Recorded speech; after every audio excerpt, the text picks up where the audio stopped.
Edwin Sodi is a busy man. He's running a multi-billion rand empire, allegedly built on lucrative government tenders around the country. He's wealthy, connected. When we speak of South Africa's tender system, one name comes up again and again: Edwin Sodi. To some, he is the ultimate businessman, the dealmaker who climbed from obscurity into boardrooms where billions were decided. To others, he is the face of corruption, a symbol of greed and mismanagement that robbed ordinary people of clean water, proper housing, and basic dignity. Tonight, on the Dawn edition, we peel back the layers of Edwin Sodi's life, his wealth, his mansions, his fast cars, his controversies, and his ongoing court battles. Make sure you subscribe, and keep watching until the very end, and don't forget to check the video on the top left corner for more stories about South Africa's richest and most controversial tycoons. Edwin Sodi did not grow up with silver spoons. Like many ambitious South Africans, he learned early that in the new democracy, government contracts were the gateway to wealth. Through his company Blackhead Consulting, Sodi entered the world of civil engineering projects, infrastructure development, and tender bids. Soon, his company became a familiar name in municipal and provincial contracts. But how did a relatively unknown businessman secure multi-million rand deals? The answer lies in networks, politics, and timing. By the mid-2000s, Sodi had grown into what we call a tender tycoon. The amounts involved were staggering, hundreds of millions in state contracts. As the contracts rolled in, so did the wealth. In Johannesburg's elite suburb of Bryanston, Sodi purchased a mansion worth nearly $40 million, a property that he later upgraded and listed for $75 million. The mansion boasted everything: a double-volume entrance hall, imported marble, fireplaces, gyms, a swimming pool that flowed from indoor to outdoor, and entire entertainment wings fit for royalty. And it wasn't just houses. Edwin Sodi built a car collection that made headlines: Rolls-Royce Dawn, Bentley Continental Supersports, Ferrari FF, Porsche, and luxury SUVs. He was spotted at lavish parties, his name linked to South Africa's most glamorous events. He wasn't shy to show his wealth. His 50th birthday party, for example, was a grand affair filled with politicians, celebrities, and business leaders. Pause with music change, suspense begins. But as the champagne flowed, critics began to ask, where exactly did all the money come from? Behind the luxury lay contracts that raised eyebrows. Sodi made 2 appearances at the Commission into State Capture.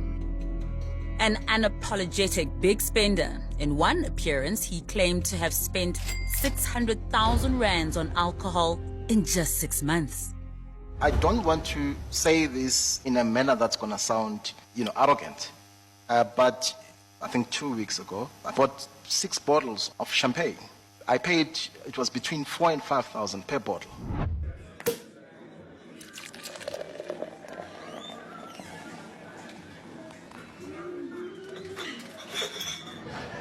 The most notorious was the Free State asbestos removal tender, a deal worth $255 million, supposedly to remove asbestos roofing from old homes. According to investigators, very little actual work was done. Yet millions were paid. Sodi, alongside former Free State Premier Ace Magashule and others, stands accused of corruption, fraud, and money laundering in relation to this project. As of 2025, he has pleaded not guilty, but the trial is ongoing. Another scandal was the Rural Wastewater Treatment Plant. His companies were awarded nearly $300 million to upgrade the plant. But the project stalled, and Hammanskraal's water crisis deepened. The tragedy struck hardest in 2023, when a cholera outbreak linked to poor water quality killed dozens and hospitalized many more. For many South Africans, Edwin Sodi became the man associated with failure, negligence, and state capture. By 2020, the law had caught up with Edwin Sodi. His assets were frozen by the Asset Forfeiture Unit. His mansions, his cars, even his bank accounts came under scrutiny. In 2022, he faced another dramatic charge: attempted murder and assault, after an incident at his Bryanston home involving his estranged partner. That case was later struck off the roll in 2025 when complainants withdrew. But his biggest battle remains the asbestos trial. If found guilty, Sodi could face jail time, asset forfeitures, and permanent exclusion from state contracts. For now, he remains a free man, but under the shadow of one of South Africa's largest corruption scandals. Despite the controversies, estimates place Edwin Sodi's wealth at around $370 million. But much of this figure is disputed. With asset seizures, pending trials, and frozen contracts, the line between what he truly owns and what is locked in legal disputes is blurry. Still, the image of luxury remains.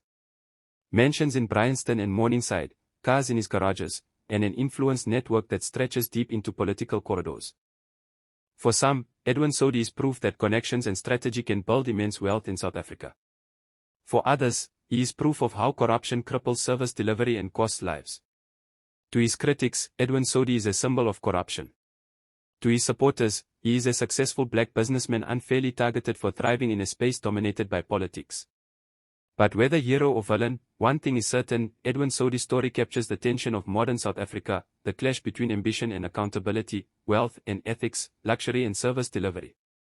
His name will forever be tied to the cholera outbreak in Hammanskraal, to the asbestos scandal in the Free State, and to the question, what price do ordinary South Africans pay when billion-rand contracts fail? This is the story of Edwin Sodi, businessman, tender tycoon, millionaire, and accused fraudster. His empire may still stand, but his reputation may never recover. What do you think? Is Edwin Sodi a clever businessman who played the system, or a symbol of corruption that must be stopped? Let us know in the comments below. And don't forget to subscribe to the Dawn Edition, where we bring you the untold stories of South Africa's richest, most powerful, and most controversial figures.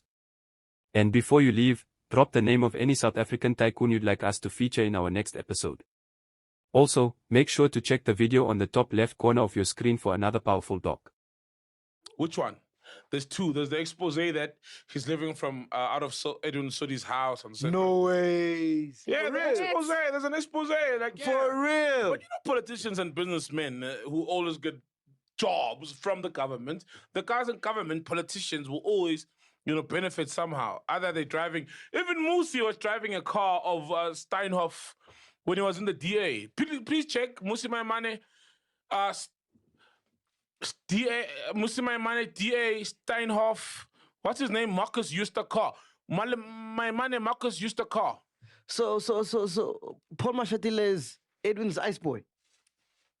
Yeah, he's just a beneficiary of his material stuff, like houses. But man, he said he's moved in with him. It's like Malema, not moved in with him. Oh, that's why I'm like, what? The whole man. Come on. Oh, yeah, that's what I'm Come like, on. what?